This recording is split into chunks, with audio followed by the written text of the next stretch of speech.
जानिए हर सच की कहानी दिनेश ठक्कर की जुबान आपके अपने नेशनल न्यूज इंडिया पर। कि पिछले 12-13 सालों से हिंदू संत आसाराम जी बापू को प्रताड़ना झेलनी पड़ रही है, उनके साथ अन्याय, उनके साथ अत्याचार हो रहा है हिंदू संत आसाराम जी बापू के साथ।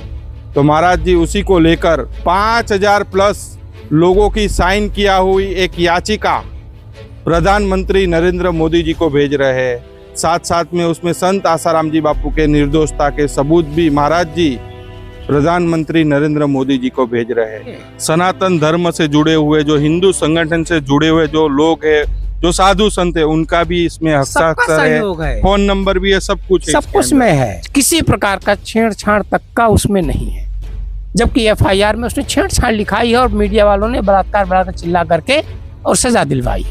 ना तो एफआईआर में कहीं उसने लिखाया और ना मेडिकल में कहीं है। ये दोनों प्रूफ स्पष्ट रूप से गवाह इस बात के हैं। सिर्फ लड़के के बयान मात्र से तुमने उनको मृत्यु पर्यंत तक की सजा सुना दी।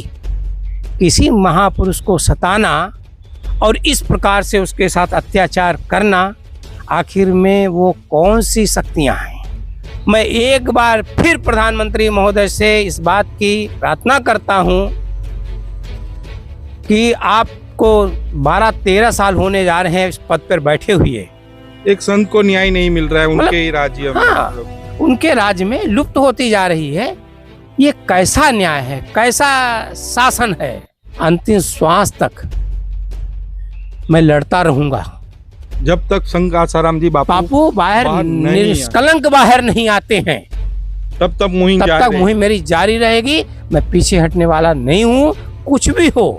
जो महाराज जी ने बात कही उसको लेकर आप लोगों की क्या राय है? आप लोग भी वीडियो के कमेंट बॉक्स में जाकर अपनी राय अवश्य रखिएगा। तो महाराज जी, आपने पहले राष्ट्रपति जी प्रेमानंद जी महाराज, अब हमने सुना कि आप 5000 प्लस लोगों के साइन किया हुआ एक याचिका प्रधानमंत्री नरेंद्र मोदी जी को भेज रहे हैं। साथ साथ में संत आसाराम जी बापू की निर्दोषता के सबूत भी आप प्रधानमंत्री जी को भेज रहे हैं।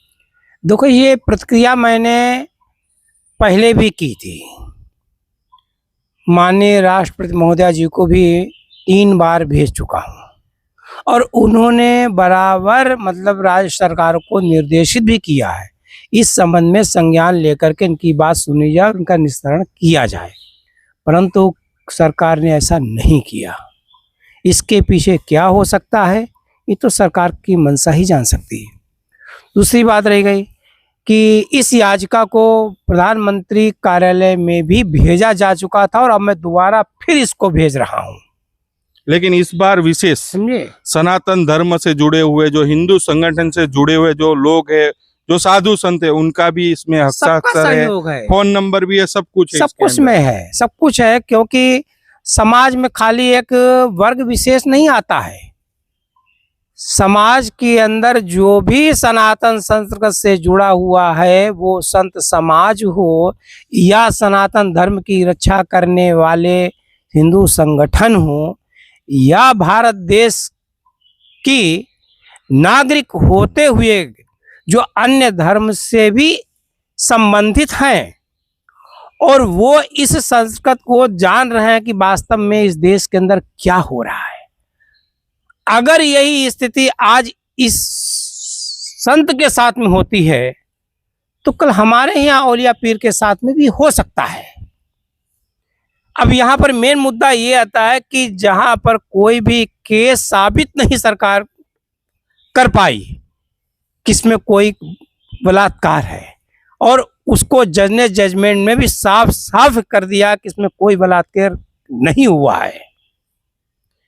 अब बताइए, मौखिक रूप से अगर कोई व्यक्ति कह दे कि इन्होंने मेरे साथ ऐसा किया, तो ये न्याय, देश की न्यायपालिका या सरकार क्या देख रही है, क्या कर रही है?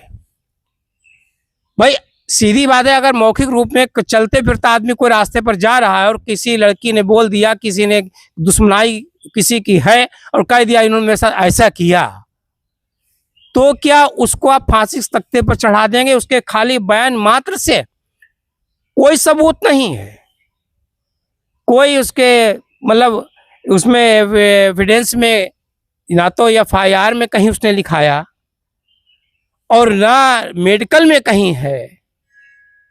ये दोनों प्रूफ स्पष्ट रूप से गवाह इस बात के हैं कि जबकि मेडिकल में कहीं भी कोई भी उसका कोई भी किसी प्रकार का छेड़छाड़ तक का उसमें नहीं है, जबकि FIR में उसने छेड़छाड़ लिखाई है और मीडिया वालों ने बलात्कार चिल्ला करके और सजा दिलवाई। जबकि बापू उस समय किसी कार्यक्रम में मौजूद थे और ये भी नहीं 80-90 लोग वहां थे। वो उस समय की लड़की की फोन डिटेल्स पुलिस ने क्यों गायब कर दी? हाँ, कि उस वक्त तो लड़की किसी से बात कर रही थी और वो भी सुना वही थी। तो ये कहां से कुटिया आ गई, कहां से वो सब आ गया? फिर वो डिटेल्स उसकी जो थी वो गायब की गई है, किसके इशारे पर की गई है? वो डिटेल्स अदालत में क्यों नहीं पेश की गई, मैं ये भी जानना चाहता हूं। तो ये सब चीजें ऐसी स्थिति में हो करके किसी महापुरुष को सताना और इस प्रकार से उसके साथ अत्याचार करना, आखिर में वो कौन सी शक्तियां हैं जिसमें सरकार को भी मजबूर कर रही हैं कि किसके दबाव में ये पालिका या सरकार काम कर रही है? तो ये देश स्वतंत्र कहां से हुआ? स्वतंत्र होते हुए भी आज हम परतंत्रता की बेड़ियों में जकड़े हुए हैं, जो हम न्याय नहीं दे पा रहे हैं।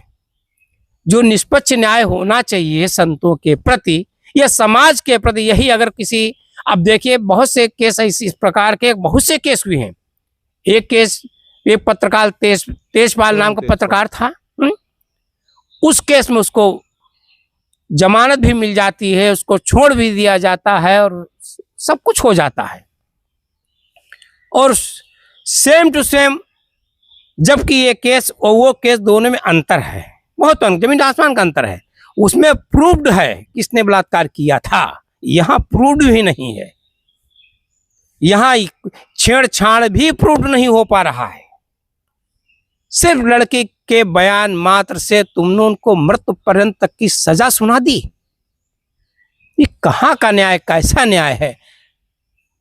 मैं यही तो जानना चाहता हूं। इसीलिए मैं एक बार फिर प्रधानमंत्री महोदय से इस बात की प्रार्थना करता हूं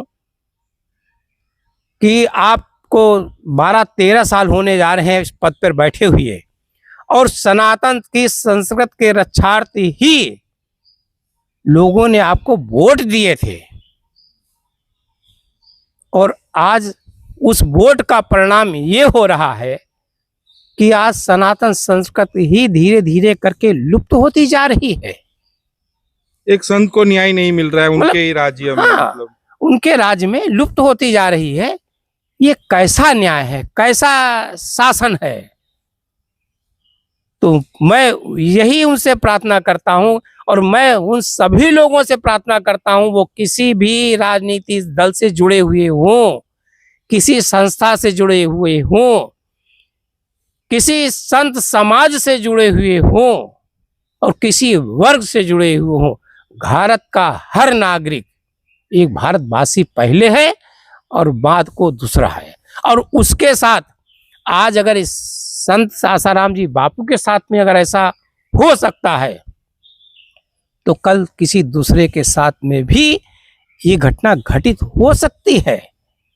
इसलिए मैं प्रार्थना करता हूं कि किसी के प्रति इस प्रकार का न्याय नहीं होना चाहिए, और जो न्याय हो रहा है वो अच्छा नहीं है, क्योंकि उसका परिणाम भी प्रत्यक्ष रूप में, अगर भले सरकारें नहीं सुन रही हैं, न्यायपालिका नहीं सुन रही हैं, किन्हीं कारणों से, किन्हीं वजह से, मैं तो जगा रहा हूं बार बार, जाग जाओ भी वक्त है, मौका है।